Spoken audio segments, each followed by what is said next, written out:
నమస్తే అందరికీ నా పేరు నానావత్ రాజు నాయక్। ఈరోజు జూబ్లీ హిల్స్ ఉప ఎన్నికల గురించి మాట్లాడదాం। ఉప ఎన్నికలు రావడానికి కారణం ఏంటంటే మాగంటి గోపీనాథ్ గారి అకాల మరణం తర్వాత జూబ్లీ హిల్స్లో ఉప ఎన్నికలు రావడం జరిగింది। ఇక్కడ బీఆర్ఎస్ పార్టీ నుంచి మాగంటి సునీత గారికి టికెట్ ఇవ్వడం జరిగింది, కాంగ్రెస్ పార్టీ నుంచి నవీన్ యాదవ్ గారికి టికెట్ ఇవ్వడం జరిగింది। ఇక్కడ మాట్లాడుకునేది ఏంటంటే మొన్న ఒక మీటింగ్లో బీఆర్ఎస్ పార్టీ నుంచి కండక్ట్ చేసుకున్న మాగంటి సునీత గారు ఆ రోజు ఒక సభలో ఇంతమంది ప్రజాదరణ పొందిన మా ఆయన, ఇంతమంది అభిమానులు ఉన్న మా ఆయన ఈరోజు ఇంతమంది మధ్యలో లేకపోవడం బాధాకరం అని చెప్పేసి ఆ రోజు ఆమె ఏడిస్తే కాంగ్రెస్ పార్టీ నాయకులు దాన్ని వక్రీకరించి కేవలం సానుభూతి ఓట్ల కోసం మాత్రమే ఏడుస్తున్నది ఆమె, మొగుడు చచ్చిపోయిన బాధ ఏ మాత్రం లేదని ఇదే కాంగ్రెస్ పార్టీ నాయకులు, ఎమ్మెల్యేలు, మంత్రులు మాట్లాడడం జరిగింది। దీన్ని బట్టి మనకేమర్థమవుతుందంటే తెలంగాణ ప్రజలు గుర్తుపెట్టుకోవాల్సిన విషయం ఏంటంటే ఆడపడుచుల మీద కాంగ్రెస్ పార్టీకి ఎలాంటి మర్యాద లేదు, ఎలాంటి చిత్తశుద్ధి లేదనేది క్లియర్గా అర్థమవుతుంది। ఒకవేళ వీళ్ళు నిజంగా ఆడవాళ్ళని గౌరవిస్తే ఈరోజు వీళ్ళు ఇచ్చిన 6 గ్యారెంటీలలో ఉన్న ఏదైతే ఆడవాళ్లకు 2500 రూపాయలు ఇస్తామన్నామో, చదువుకునే విద్యార్థినులకు ఎలక్ట్రికల్ స్కూటీ ఇస్తామన్నామో, వృద్ధులకు 4000 రూపాయలు ఇస్తామన్నామో, ఇవన్నీ ఏవైతే వీళ్ళు చెప్పారో ఈ చెప్పినవన్నీ నెరవేర్చేవారు షాదీ ముబారక్ కళ్యాణ లక్ష్మిలో తులం బంగారంతో పాటు 1,00,000 రూపాయలు ఇస్తామని చెప్పేసి నమ్మబలికారు। ఈ రోజు ఒక ఆడామె మొగుడు చనిపోయిన బాధలు ఏడుస్తూ ఉంటే సానుభూతి ఓట్ల కోసం ఏడుస్తుందని చెప్పేసి ఆమె మాటలను వక్రీకరించి ఆమె యొక్క మనోభావాలు తీసేటట్టు మాట్లాడడం జరిగింది।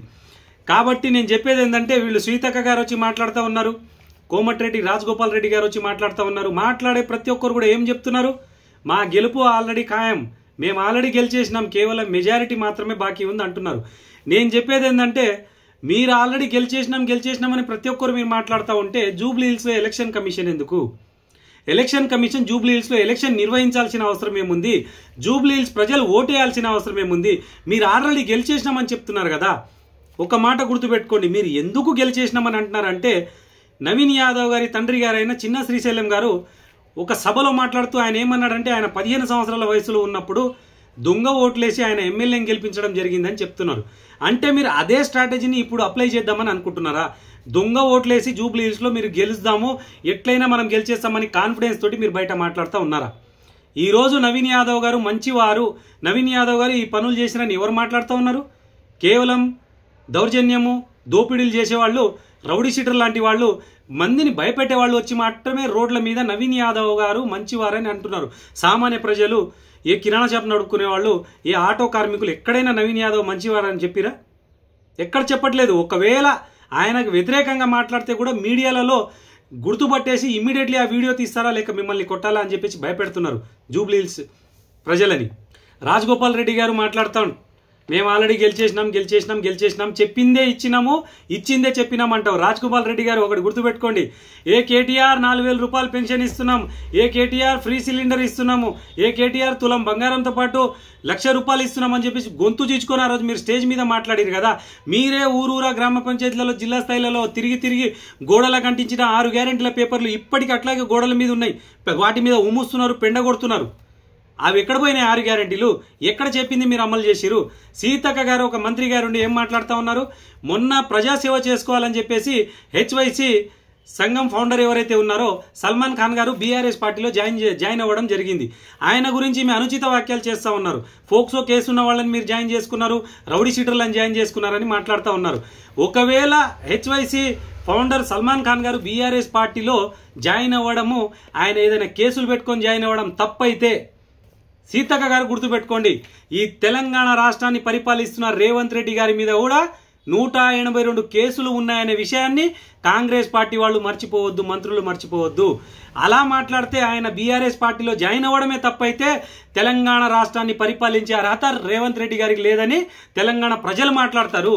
మీరు చెప్తారా ఇప్పుడు రేవంత్ రెడ్డి గారు గొప్పవారా, ప్రజాసేవ చేయాలని చెప్పేసి హెచ్వైసీ ఫౌండర్ గారు సల్మాన్ ఖాన్ గారు బీఆర్ఎస్ పార్టీలో జాయిన్ అయిన వాళ్ళు గొప్పవారా? ఎవరిది తప్పు? మిమ్మల్ని పరిపాలిస్తున్న, తెలంగాణ రాష్ట్రాన్ని పరిపాలిస్తున్న ముఖ్యమంత్రి గారి మీద ఇన్ని కేసులు ఉన్నాయి। ఒకవేళ కాంగ్రెస్ పార్టీకి ఆడవాళ్ల మీద చిత్తశుద్ధి, గౌరవం, మర్యాద ఉండుంటే ఒక బెస్ట్ ఉదాహరణ చెప్తాను। 2014లో బీఆర్ఎస్ పార్టీ నుంచి శంకరమ్మ శ్రీకాంతచారి తల్లికి టికెట్ ఇవ్వడం జరిగింది। శ్రీకాంతచారి ఎవరు? తెలంగాణ ఉద్యమంలో తెలంగాణ రావడానికి తన ఒంటి మీద పెట్రోల్ పోసుకొని అగ్నికి ఆహుతి అయిన మనిషి।